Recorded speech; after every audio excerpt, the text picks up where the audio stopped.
Hi everyone, my name is Angie, and you may know me from either the Albany or Clifton Park locations. But I wanted to give you this presentation today about working out well on phase one specifically.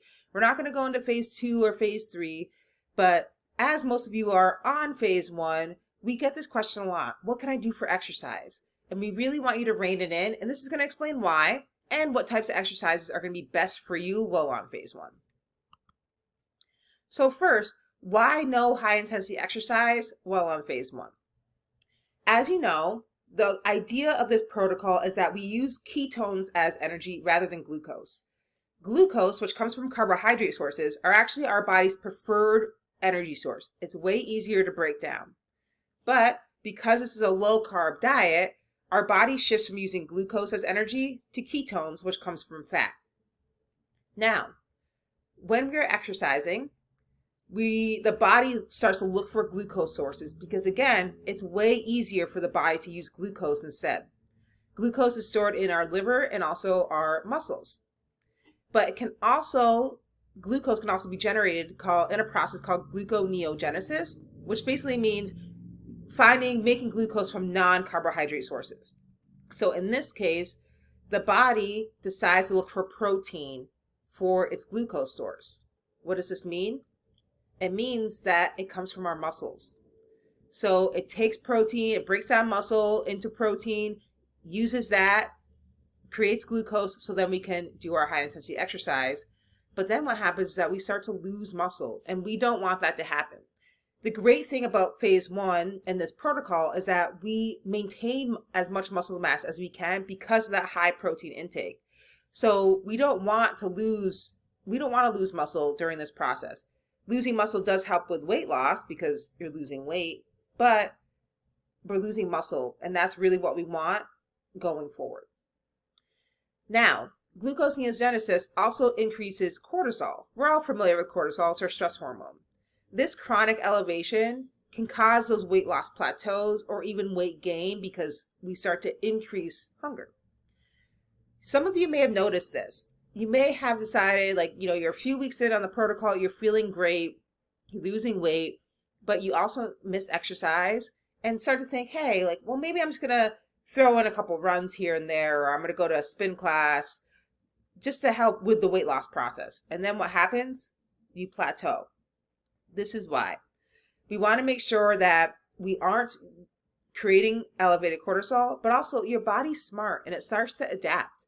If we are lowering our calorie intake because we're on a diet, but also trying to burn more calories through exercise, but we're not giving the body the calories it needs, it puts the brakes on. And it's like, well, I'm going to slow down my metabolism and how much I'm burning because I'm not getting enough calories, and I don't know when I'm going to get those calories again.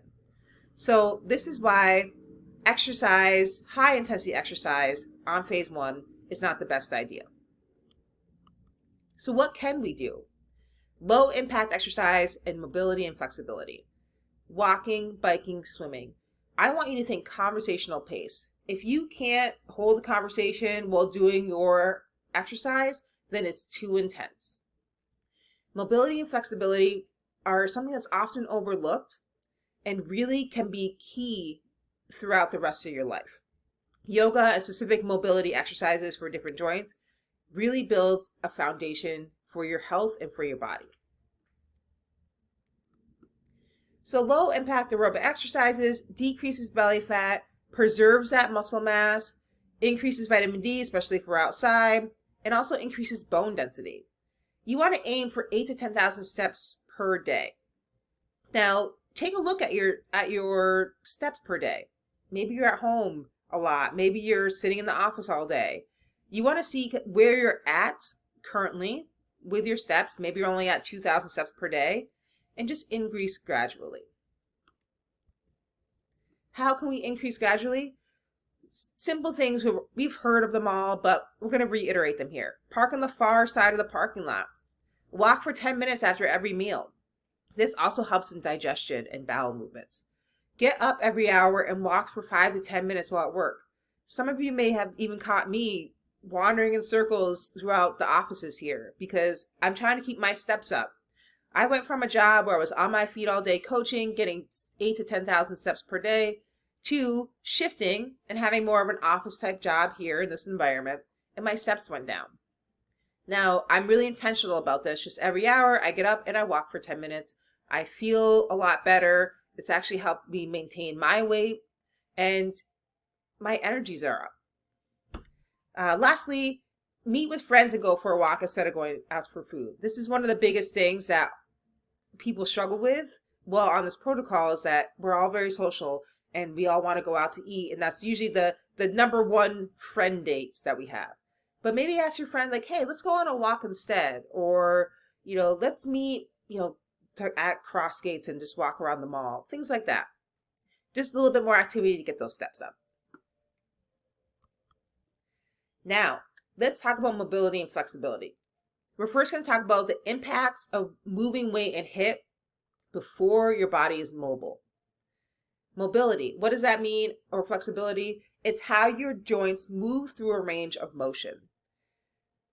If you cannot bring your arm up and have your bicep touch your ear, if you're only at this position, or from the side, you're here and you notice that you start to arch your back, your body will start to compensate for the movement you're trying to do, straining the joint or the muscle. Unfortunately, and I've seen this a lot in my career as a physical trainer and CrossFit coach, is that people start to move weight, they're feeling good, but they stress their joints to a range of motion that they're not quite there yet. They end up getting hurt. And then instead of understanding that it's a mobility problem, they blame the weights. So I would say about 95% of the time when people get hurt moving weights or even doing HIIT, it's a mobility issue.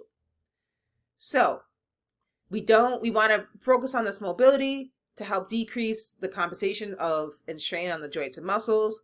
If the lack of mobility increases the rate of injury because your joints are not moving as freely as they should be, this raises the likelihood of falling and breaking bones, which then increases isolation and loneliness because you're hurt, you don't want to go out, or you're nervous about going out because you can't move very well.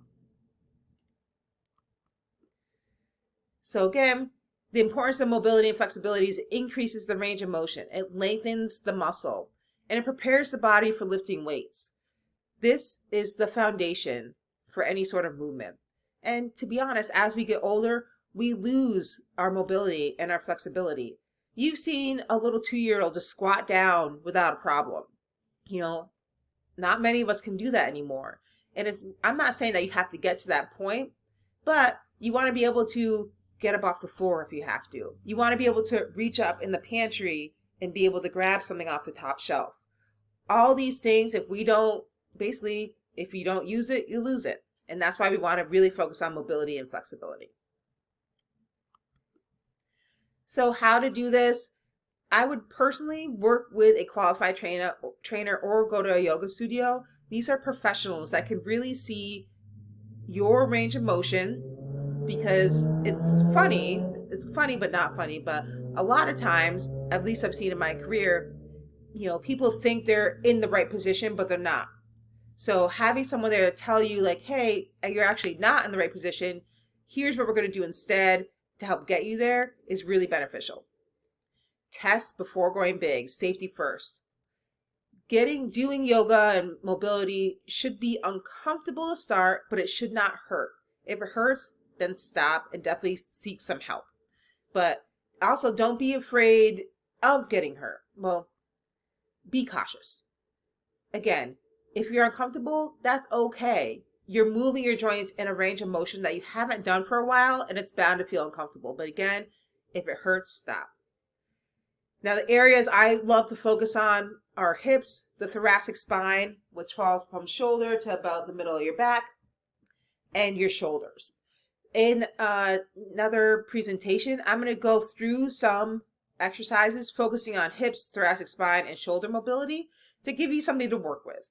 But this is where I'm going to stop for now. If you have any questions, please feel free to reach out. I would love to chat with you about them, as well as Catherine or Andrea, and we'll talk to you soon. Thanks.